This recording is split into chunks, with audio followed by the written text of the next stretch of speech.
I mean, what is very unfair is that I'm not campaigning in this room all day long, from morning to night, in the Biden witch hunt. Take a look at where the people come from. It's a Biden witch hunt. It's weaponization. We've spoke about Trump's sentencing before, and you don't think he'll get sent to jail. So what do you think the potential penalties could be? Well, there's a couple things going on now. Okay, one of the things is they moved his sentencing. His sentencing was actually supposed to be tomorrow, Yes. the 11th of July, and they've moved it to the 18th of September because they have to review some of the evidence now, and they have to make sure that the evidence that was presented in that case isn't now something that he's immune from as a result of the Supreme Court decision. And so my guess is, my cursory analysis of that is that there isn't much, if anything, that it would exculpate him, because all of that stuff was outside of his official duties. And if you read the court case, that's what it is. And so I think he gets a suspended sentence. I think they'll say, you're a convicted felon, you're punished with a year worth of jail, but your sentence has been suspended as a result of the fact that this is a first time infraction. You've never done anything illicit. You have no criminal record. And I don't think that the judge or the court wants to interfere with the election. I don't think that would be good for the country. Okay. And so as I've said to you in interviews past, I'm not in love with the case. In fact, I've never been in love with the case. I don't like it. And I think it's a big snafu on the part of the politicians that brought that case against Donald Trump. And I saw your tweet earlier where you said if Joe Biden drops out of the race, you might think Trump might cop a plea. What did you mean by that? So he has a serious case coming up that they're delaying, okay, which is the documents case. And if you read through the complaint in the documents case, he can go to jail for that if they convict him of those charges. He took those documents in post-presidency. He was asked to give those documents back. There's reasons for people to believe that some of those documents got in the hands of bad actors, as evidenced by some of the things that have happened to our field officers in the agency and other things. And so the complaint is that Donald Trump not only broke the law, but it is a form of treason, that he took classified documents out of the White House and he put them in an insecure, unsecured area. And so he has, if he's convicted in that case, it's a big deal. Moreover, he did it as a post-president, so it doesn't qualify for the presidential immunity that he's looking for in the other thing. So it's interesting, the insurrection case, I think he's going to probably get off on that case. They caught him fomenting an insurrection, but they could say that a lot of the things that he did, he was doing in his official capacity as president. So this is a weird thing, but I've asked several constitutional scholars about this. If I am the sitting president and I say, Chris Bradford, I want you to attack the Capitol, and I give that speech, and you go up to the Capitol and attack it, if I'm not the president, I'm an accomplice in inciting that riot. But if I'm the president and I'm giving a speech, that's my official capacity of being president.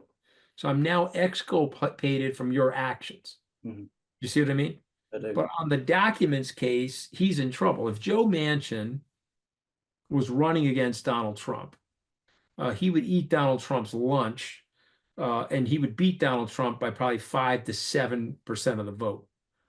Okay. And so Donald Trump does not want to go to jail. Part of his run for the presidency is that this would more or less guarantee no jail time if he wins. And so I'm suggesting with my tweet, if they put up a different candidate than Joe Biden, and that candidate is a rough and tumble guy that can take on Donald Trump, or a rough and tumble woman, he's got a serious problem in that case. This would be the documents case, where the documents were put into storage in Mar-a-Lago, in some cases, residential bathrooms, which were unsecure. And that's a problem. And that's not going to be protected by what the Supreme Court said. And given the nature of Trump's crimes and his potential penalties, do you think the recent events surrounding the president has superseded that? As in, do they matter more less to American voters now? Well, I think that's prima facie. I think that the American voters have dismissed all of the rhetoric around the cases, and I think Mr. Trump would have, if Mr. Trump was running against a 2020 version of Joe Biden, Mhm. I think Mr. Trump would be being slayed by Joe Biden. He would have lost this election. But Mr. Trump is running against a 2024 version of Joe Biden.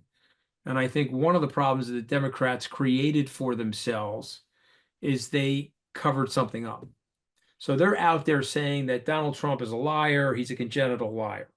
But at the same time that they're saying that, there's symmetry because they've been lying about Joe Biden. They've been lying about his health. They've been lying about his cognitive capabilities. They've been lying about all of this sort of thing. And it's terrible. And are you expecting the president to drop out of the race before November? Where are we at? You do, yeah. I do. Yes, I do. I expect Trump to be running against somebody other than Joe Biden. And why did you say it was political malpractice to put Joe Biden up for the debate? Was because he clearly had a week of preparation. He was holed in camp. I said leaving Joe Biden in the race after that political Mhm. debacle Yeah. is political malpractice because he's not 51. Mhm. So let's say I go to have a debate, I flub the debate, but I'm coherent, I'm just ill prepared for the debate. That's Barack Obama Yeah. in 2012. Mhm. He then goes on to have two great debates, okay? But Joe Biden is 81. You told me he's fit as a fiddle and sharp as a tack, and he can't put sentences together. Yeah. Okay, this is very, very dangerous. And here's the problem with it.